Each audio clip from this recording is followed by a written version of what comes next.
അപ്പോൾ എല്ലാവർക്കും നമസ്കാരം. അപ്പോൾ ഇന്ന് ഞാൻ അറിഞ്ഞൊരു ന്യൂസ് നിങ്ങളായിട്ട് ഷെയർ ചെയ്യാൻ വേണ്ടിയിട്ടാണ്. അപ്പോൾ ഞാൻ പറയുന്നത് നമ്മൾ ഇനിയായാലും വീടൊക്കെ വയ്ക്കാൻ പ്ലാൻ ചെയ്യുന്നവരുടെ ഒരു ശ്രദ്ധയ്ക്കാണ്.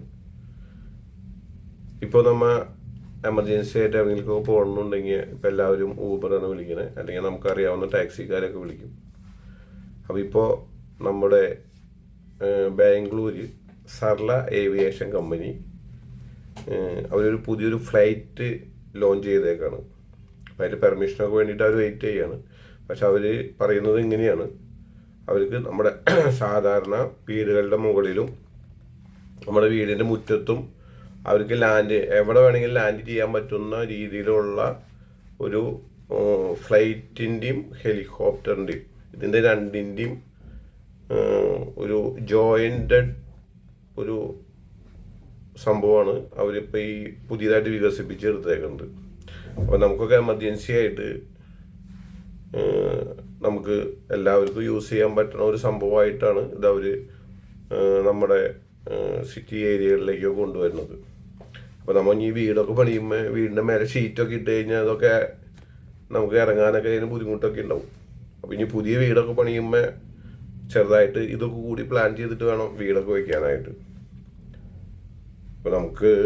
അപ്പോൾ അവർ പറയുന്ന കാര്യങ്ങൾ ഇതാണ്. ഇതിൽ പ്രത്യേകിച്ച് അവർ അവകാശപ്പെടുന്നതെന്ന് വെച്ച് കഴിഞ്ഞാൽ നമുക്കിപ്പോൾ നമ്മുടെ സിറ്റി ഏരിയയിൽ നമുക്കിപ്പോൾ ട്രാഫിക് ബ്ലോക്കൊക്കെ കൂടിക്കൊണ്ടിരിക്കുകയാണ്. എറണാകുളത്തായാലും തൃശ്ശൂരായാലും ഹൈവേയിലടക്കം ഭയങ്കര ട്രാഫിക് ബ്ലോക്കുകൾ ഓരോ ദിവസം തോറും കൂടിക്കൊണ്ടിരിക്കുകയാണ്.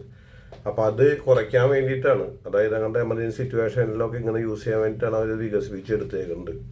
അപ്പോൾ ഇതിൻ്റെ അവർ അവകാശപ്പെട്ടതെന്ന് വെച്ച് കഴിഞ്ഞാൽ നമുക്ക് 2 മണിക്കൂർ കൊണ്ട് ഇപ്പോൾ യാത്ര ചെയ്യുന്ന സ്ഥലങ്ങളിൽ അത് 20 മിനിറ്റ് കൊണ്ട് നമുക്ക് എവിടെയാണ് എത്തിച്ചേരേണ്ടത് അവിടെ എത്തിച്ചേരാൻ പറ്റും എന്ന ആ രീതിയിലാണ്. അപ്പോൾ അത്ര സ്പീഡിൽ നമുക്ക് അങ്ങോട്ട് ഇതിൻ്റെ മൂവ്മെൻറ്റ് നടക്കുമെന്നാണ് അവർ കമ്പനി പറയുന്നത്. ഓരോ മാസങ്ങൾ കഴിയുന്നവർ പുതിയ കാര്യങ്ങൾ നമുക്കിപ്പോൾ വന്നുകൊണ്ടിരിക്കുന്നുണ്ട്. പറയാൻ പറ്റുമെന്നില്ല, നമുക്ക് ചിലപ്പോൾ 2 വർഷം കഴിയുമ്പോൾ 3 വർഷം കഴിയുമ്പോഴൊക്കെ ഇപ്പം നമ്മൾ ഊബറിൽ അല്ലെങ്കിൽ ഓട്ടോറിക്ഷയിൽ ടാക്സിയിലൊക്കെ സഞ്ചരിച്ച് നമ്മൾ ചിലപ്പോൾ അപ്പം വാർക്കയുടെ മേലെ കയറി നിൽക്ക് ഫ്ലൈറ്റ് ഇപ്പോൾ വരും എന്ന് പറയും. ഫ്ലൈറ്റ് വരും, നമ്മൾ അതിൽ കയറും, നമുക്ക് എവിടേക്ക് പോകേണ്ടതെന്ന് വെച്ച് കഴിഞ്ഞാൽ അവിടേക്ക് പോകണം. ആ സാഹചര്യമൊക്കെ ചിലപ്പോൾ വരാൻ പറ്റില്ല എന്നൊന്നും നമുക്ക് പറയാൻ പറ്റുന്നില്ല. ഇത് നമ്മുടെ ഇപ്പോഴത്തെ യുഗം അങ്ങനെയാണ്. ഓരോ ദിവസം തോറും പുതിയതായിട്ട് കണ്ടുപിടിക്കാൻ വേണ്ടി ആൾക്കാർ തലകുത്തി മറിഞ്ഞുകൊണ്ടിരിക്കുകയാണ്. അപ്പം അതിൻ്റെയൊക്കെ ഒരു ഭാഗമായിട്ടായിരുന്നു ഇങ്ങനത്തെ സംഭവങ്ങളൊക്കെ വരുന്നത്. അതിന് കുറച്ച് ഡീറ്റെയിലൊക്കെ ആയിട്ട് നമുക്കൊരു വീഡിയോ ഉണ്ട്. അപ്പോൾ ഞാൻ വീഡിയോ നിങ്ങൾക്ക് ഷെയർ ചെയ്യാം. അപ്പോൾ ഈ വീഡിയോ കേൾക്കുമ്പോൾ നിങ്ങൾക്ക് അറിയാൻ പറ്റും ഇതിൻ്റെ കാര്യങ്ങൾ എങ്ങനെയാണ്. അപ്പോൾ 6 പേർക്ക് സഞ്ചരിക്കാവുന്ന രീതിയിലാണ് അവർ ഇതിൻ്റെ ഒരു model ഉണ്ടാക്കിയേക്കണേ. So what you see behind of me is a concept right now, a prototype. The name of our company is Sarla Aviation. It has been 1-year-old company. It's a 6-seater, completely electric. It takes 20 minutes to charge. It gives you a range of 160 kilometers basically. Currently we're trying to solve the congestion problem very specifically faced in all of the major cities. And this will take, like for example, if you're traveling from Bangalore Airport, which is a hub, to Electronic City, it takes 150 minutes. Whereas if you travel with this one, it will take you 20 minutes itself basically. But we'll try and charge you as similar as any premium ride hailing services. I think it's the convergence of a helicopter and drone concept. How it work? Yeah. So if you see, it has wings. So it's not a drone. It's a plane that has capability to take off vertically and land vertically, basically. So it's like a combination of a plane and a helicopter, basically. The advantage of both worlds, basically. That means there is no helipad or runway not required for landing or takeoff.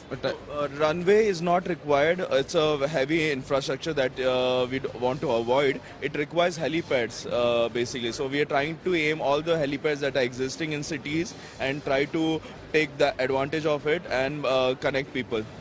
When resume your full-fledged?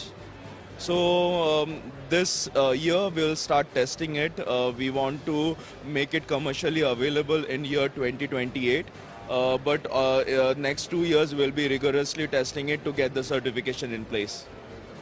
Bengaluru electronic സിറ്റിയിൽ നിന്നും ബംഗളൂരു എയർപോർട്ടിൽ നിലവിൽ road മാർഗം പോകണമെങ്കിൽ 2.5 മണിക്കൂറിൽ അധികം സമയം വേണം. പക്ഷേ ഇതിൽ ഏതാണ്ട് 19 മിനിറ്റ് കൊണ്ട് തന്നെ യാത്ര ചെയ്യാൻ കഴിയുമെന്നാണ്. വീടുകളുടെ മട്ടുപ്പാവിൽ അതോടൊപ്പം മുറ്റത്തുമൊക്കെ ലാൻഡിങ് ചെയ്യാനും ടേക്ക് ഓഫ് ചെയ്യാനും കഴിയുന്ന പൂർണ്ണമായിട്ടും ഇലക്ട്രിക് സംവിധാനത്തിൽ പ്രവർത്തിക്കുന്ന ഒരു ഹെലി ടാക്സി ആണ്.